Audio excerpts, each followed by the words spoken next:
Okay, well, we started, and we're doing an impromptu podcast to talk about the recent events pertaining to gun violence, in particular in the Asian community in California, right? Yeah, I would say that's a good summary. All right. You want to introduce yourself, Barrett? Oh, yeah. Sorry, I should say who I am.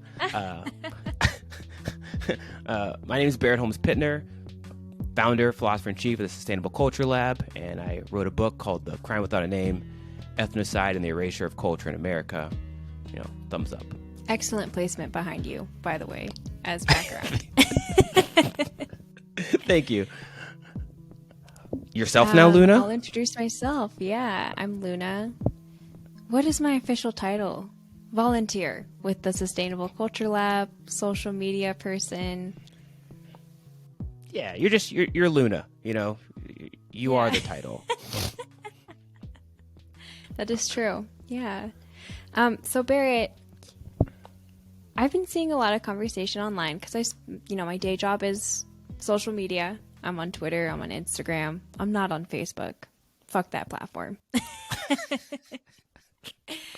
I'm just curious, what have you been seeing on socials, or just what kinds of conversations have you been having about this moment, right? Because, on Sunday we celebrated Lunar New Year.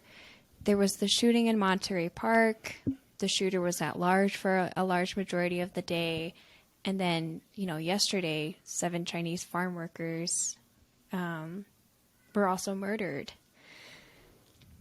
So it's a lot to handle. Yeah.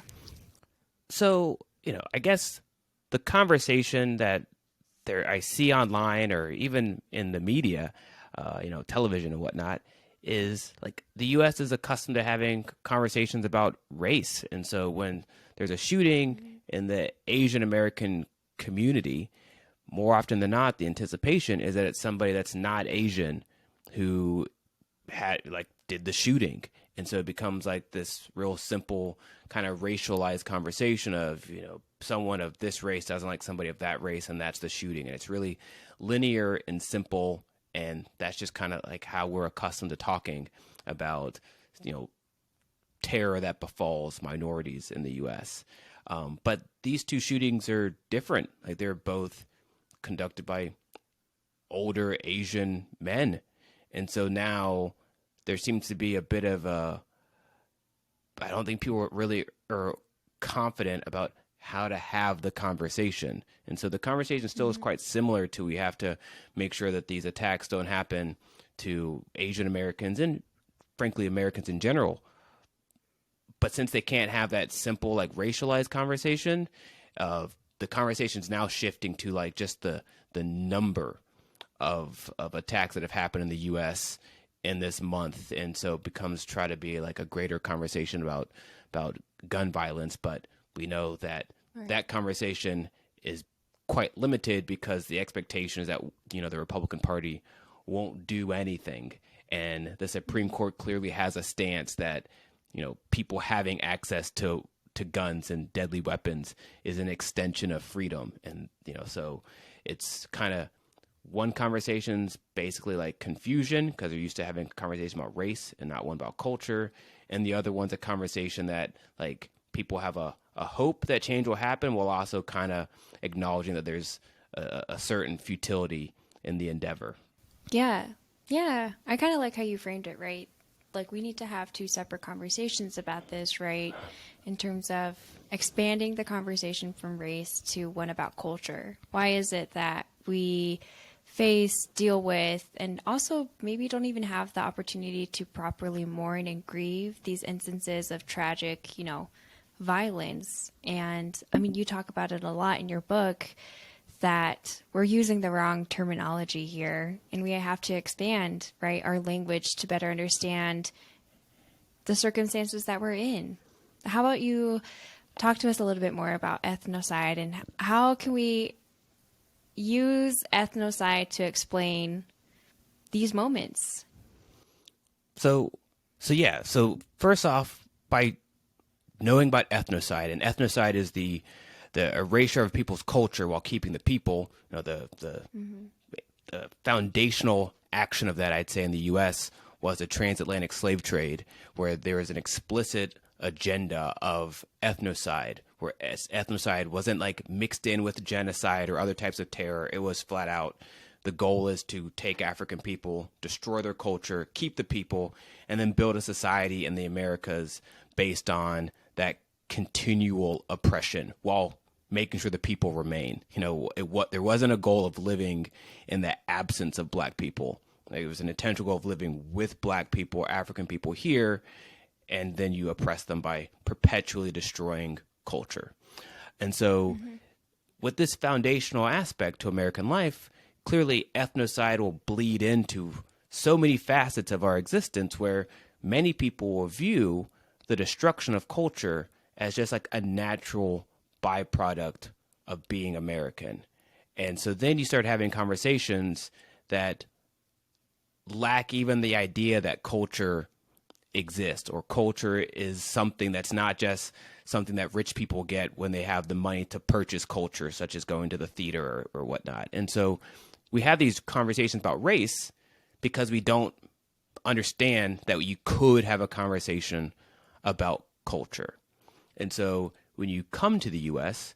and you kind of get indoctrinated with ethnocidal ideas, you can become prone to expressing ethnocide regardless of your race.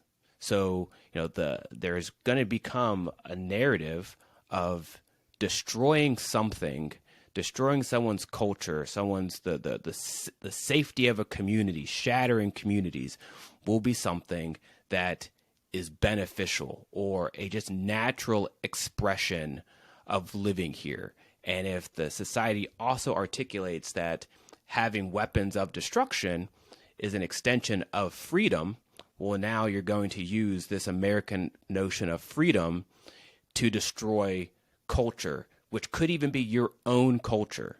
And if you live in a place where the rhetoric, the narrative is that that's a natural thing that's going to occur, or it's encouraged or socially acceptable, then you're going to be more prone to doing it. And so, for these, Asian men who attack their own community, one of the narratives that's coming out is that a lot of the gun violence attacks that are happening this year and last year, they're finding that it's kind of like people like inflicting petty grievances, like they're mad at somebody or they're mad at some place, and so they're going to go in there and shoot the whole place up.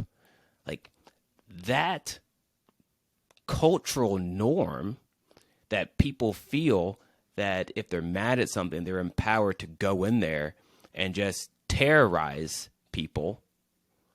That's clearly an extension of ethnocide. There's not an explicit agenda of wiping out a whole group of people and living in the absence. It's no, I'm gonna shatter the security, the safety, that is like an integral part of creating culture. I'm gonna shatter that, and that will make me feel better. Like that's clearly an expression of ethnocide. Right. And I mean, I remember, what was it now? 2 years ago with the Atlanta spa shooting. We talked briefly about that as well, and just how that's also, an extension of ethnocide. This man felt empowered. He felt like he was entitled to basically rob these spa workers of their livelihoods because he just felt wronged, and he, terrorized their culture, took away an aspect of culture in Atlanta. And I like this framing of ethnocide because, I now teach just a one course in a high school on Asian American cultures and history. And when we've talked about, and these high schoolers are mostly seniors, so we have talked about the building of the racial hierarchy, right? The model minority myth, and how Asians were used as the epitome of like a quote unquote model minority to pit communities of color against each other, and to also even pit themselves against white folks as well. But having this framework of ethnocide, right, it encourages my students to kind of look at this not just through like a race problem or like a problem of racism, but like a cultural issue. And I think it helps them look towards other solutions, right? Because I mean, if I were to just ask them, like, how would you deconstruct the racial hierarchy? I mean, they're like, we just need to, tear it down. But then there's kind of no aftermath, right? There's no like, but what happens next? What happens after we tear down the racial hierarchy, Like what happens when that system has been obliterated, but it was also the founding of this country too. Right. And it's also like if you think of it linguistically, if you only speak the language that derives from the culture that legitimized this racial hierarchy, that's the language you speak. Not only, but when you're in the U.S., you're going to speak English, American English. So the language you have to describe the world and the structures that are created all come from this linguistic perspective. And so if the goal is to destroy the problem, you then have to figure out how to speak the solution. And if you haven't already if you haven't spent time cultivating the language of the solution, once you destroy the problem, you'll just be left speechless. You won't know how to articulate what you want to do. It can't just be destroying that or abolishing it. There has to be the language that you want to speak after the problem doesn't exist so that you can articulate the solution. And so, like, I think for the Asian community, and, clearly I'm not Asian, but I think that continent, there's a lot of cultures. There's just so many cultures. And when Asian people come to the U.S., they're more inclined to associate with people from that culture that they come from in Asia. But then as they're here for a longer amount of time and they are regarded as Asian, like this monolithic culture that's from a gigantic continent, they then start interacting with each other as Asian because like the abuse and, classifications that they face make it so that they have to like come together. But that culture is the thing that's first, once they're here for a long time, that culture kind of starts fading away and these racial identities become even more apparent. And now they're having a conversation about getting rid of the racial identities and racial problems, not the identity per se, but like the problems that Asians face collectively. And the solution is culture. And I think, there's so many different ways of Asian American like immigration, but there's a proximity to that culture that a lot of other immigrant groups don't have to the same extent, I'd say, because there's just, a lot of people are first generation, second generation, and the cultures are so distinct from European cultures that like it's easy to continue them because it's not like it's harder for them to meld with some European thing and say, yeah, it's the same thing. Like actually they're vastly different things, Yeah, I really appreciate that. And I think that nuance has been really missing, right, from the news, from coverage on any sort of tragic happening with the Asian American community. Like you said, there's just so many cultures, so many different identities that folks hold in Asia. The identity of being Asian isn't necessarily important to them, right? Their cultural identities, their upbringings, their, religious identities, those may be more important to them. Their families, household names, things like that are way more important to them. So coming to the US where there's this made up system of identifiers, that's like totally false and has really no scientific claim, no basis. It's just rooted in oppressing people and keeping them oppressed, right? And ensuring that their cultural identities are oppressed and erased on purpose. I mean, I think that's why a lot of Asian Americans kind of struggle with coming to terms with like who they are in the US and like how are they positioned, right? In this like made up false racial hierarchy. Right. And like the hierarchy, these racial classifications are just so shallow because they're just aesthetics. That's all we're talking about. Yeah. Like, you just look a particular way, and so now Right. you're clumped into a whole continent, and that's it. It's an aesthetic based identifier that's devoid of culture. It's just aesthetics. Exactly. The culture is something that is negated. It doesn't exist. It's not a calculation in this American identity. That's just aesthetics. And so, like, again, like, when you have a culture that champions ethnocide and the destruction of the culture of the other, if the group of people who are actively trying to destroy another group's culture, like, they're not going to be creating culture themselves either. It's going to be like a whole way of life that exists to destroy culture. And so therefore you'll create classifications from that have nothing to do with culture because you're trying to destroy it. So they'll just be these really simplistic, shallow, aesthetic classifications. Asian, black, white, real simple. And so when we're trying to have these complex conversations about why are these shootings happening? How could an Asian person go in and shoot a bunch of Asian people if all you know how to say are these really simplistic, shallow, aesthetic-based concepts to define people? You're not going to get any solutions because you don't have the language or the frameworks to actually ask the proper questions. You're just going to ask really, really shallow questions and have shallow discourse, fully convinced that they're really deep. Yeah. Yeah. Yeah. I mean, that resonates right now in this moment in time. Yeah, it's so like That the conversations are super shallow. Yeah. Go ahead.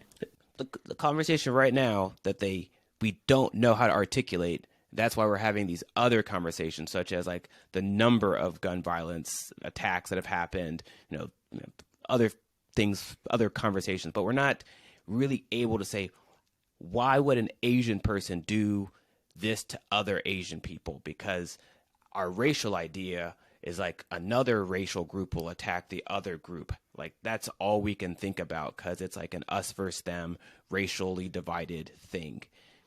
Well, the reason it would happen is if you live in a place that encourages people to view attacking or destroying a group of people that you see as the other as like a way that you can live or an expression of your freedom. Well, if someone lives in a place long enough and they get bombarded with this like ethnocidal way of doing things, they may act on it. Like, for a lot of communities of color, I think there's a general desire to not embrace that like destructive American narrative. So it'll be less likely that they'll do it, but the probability just increases the more you're in the US because that's just the narrative that we put upon people. Yeah. Yeah. That's a great point. And I mean, it ties into the second part of what you were mentioning at the beginning, right?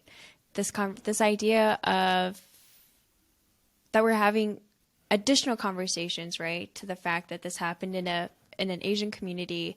And also, I mean, Monterey Park, from my incredibly limited knowledge of this area, is actually an area that's known to be unassimilatable.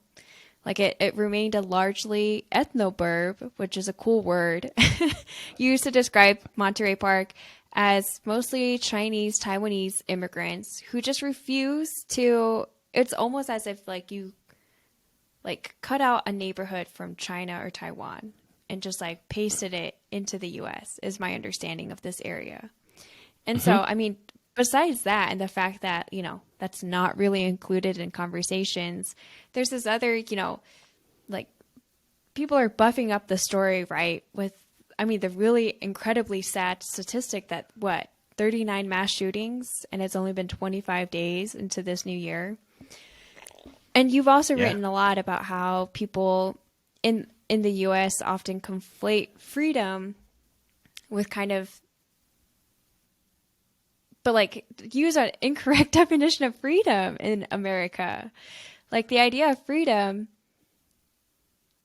is almost as if you have the right to oppress others.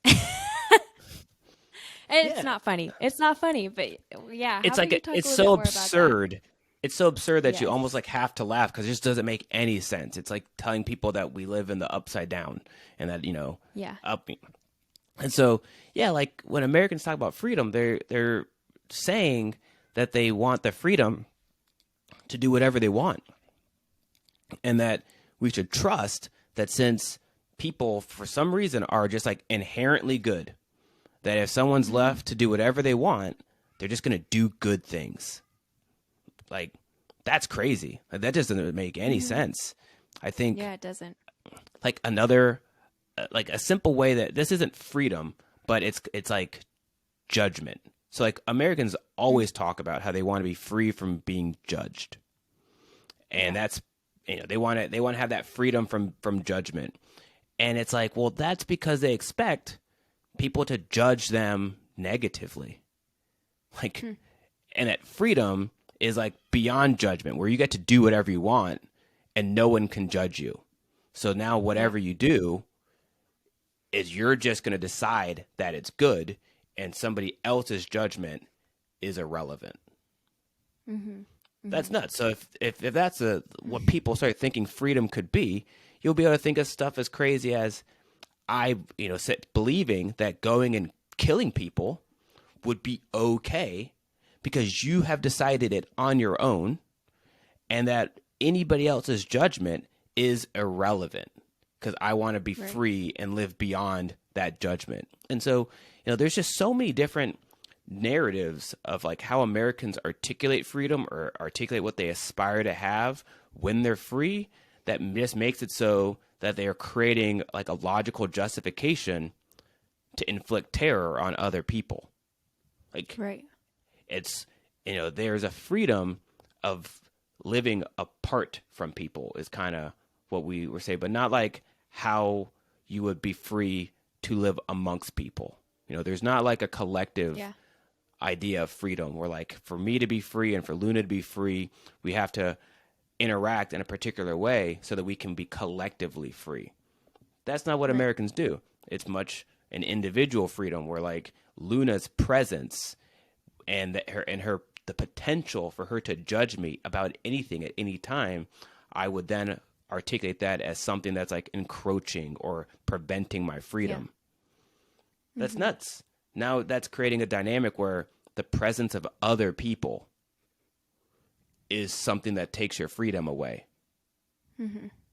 So if you think Absurd. of something, yeah, if you think of something that absurd, it's not that far for someone to make the conclusion, well, if these people's presence, their existence, allows them the capacity to judge me, therefore take away my freedom, then an expression of my freedom would then be to get rid of them.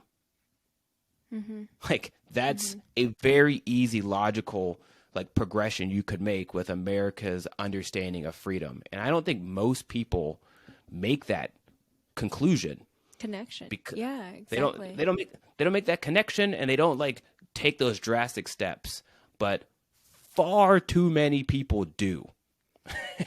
And we have so much access to deadly weapons that when someone makes that like perfectly logical leap from like how Americans articulate freedom, we get a mass shooting. And if you live in a Hmm. country that's 300 plus million people and you can get a gun however you want, people can just make them on their own in their house. And it really does increase the likelihood that once a day, at a minimum, someone's going to and do that logical step of taking the American understanding of freedom to where it logically could go, and they go shoot somebody up as an expression of what they consider to be freedom. Like it's it's just a very inevitable thing, and it derives from the fact that Americans articulate a freedom that thrives when it's apart from other people. And we've never really spent time articulating a freedom that thrives when we're with people. And Yeah. again, real quick, this clearly connects to ethnocide because Yeah. ethnocide's all about that division. And so for white people to be free to be white people, they couldn't mix with black people, because if they mix with black people, they'd have one drop of African blood, and that would erase their whiteness entirety. This is the construct that Europeans made for themselves.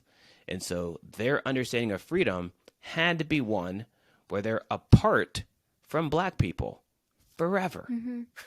And they're good. They've entitled themselves to use terror to not just like keep African Americans oppressed from like colonization, chattel slavery, everything, but just make sure that they don't mix at all.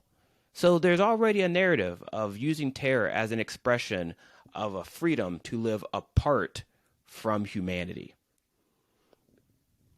You know, as we're trying to be more equitable and just and fair, you have to start coming up with a freedom, a concept of freedom that derives from living amongst and with humanity and other people. And that's just not a thing that the U.S. has embarked on. And these mass shootings are clearly, they derive from that. And that's just the culture of the place, which it's weird to say that it's the culture of a place when that place's culture is one that thrives on destroying culture. So it's like another linguistic problem, you know? Yeah. Yeah. I mean, I feel like we landed in a good place to kind of conclude here then. Because, I mean,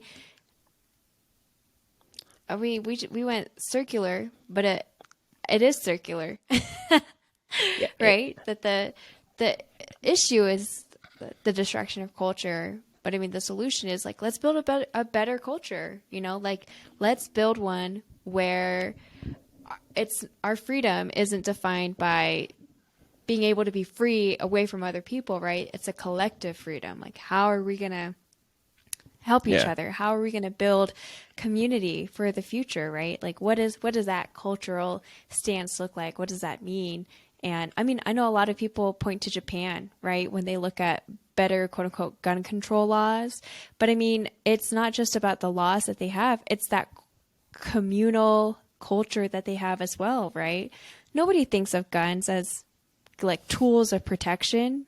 They don't need that. They're not going to harm each other. And that's already a proactive step, right? And building a better culture. There's no need, there's no desire to harm somebody or to commit a mass shooting like that, which is why they're so easygoing with, not easygoing, but it's easy to pass laws or policies that say, you know, nobody is allowed to have a gun, or it's harder to access guns, and nobody's going to throw a fit because their culture already says, hey, we're kind of protecting each other, you know? There's no need to escalate to that kind of violence where we would pull a gun on one another. Right. Like Japan's a fascinating example because like culture is your attachment. Culture requires an attachment to the physical place in which you live, and then the people in that place collectively work together to make the things that they need in order to survive, which that can be physical things such as like the clothes, the food, the houses, but also the philosophies that they cultivate. And Japan's an island. So like it's really easy. If you're stuck on an island, it's like, all right, we're stuck here. We have to figure something out. We have to figure something out. Like we're not, it's harder to leave. So we're going to collectively make something because we're on this island. And, you know, there's that great show in Japan that's on Netflix now where it has the kids doing that rite of passage where their parents send them on an errand all on their own. Like there's no way you could do that in America. There's just no way. Like everyone would be so scared that that kid would get abducted. We have TV shows that have been very popular that derive from the tragic story of a child getting abducted in a grocery store. Like his just went out of his parents' sight for 5 minutes and he disappeared. Like that's our culture where there's no collective anything. You know, a person could view their freedom as, I would like to have a child and I don't have one right now. I want one. So if I see one, I will exercise this freedom where no one can judge me and I'll just take a kid.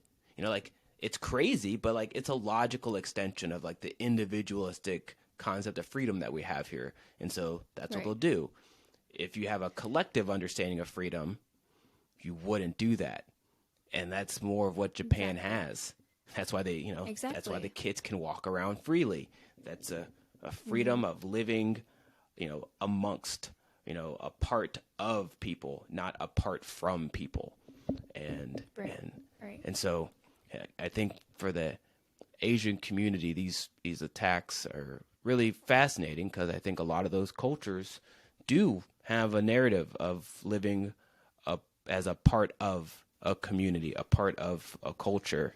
And then if you live here long enough, you start embracing the narrative of living apart from a community. And then it's more likely that you'll do something crazy and attack the community that you used to be, psychologically, culturally a part of, but now you've mentally decided to be apart from it. And so now you can do whatever you want and, terrorize people and whatever, which it's all ethnocide.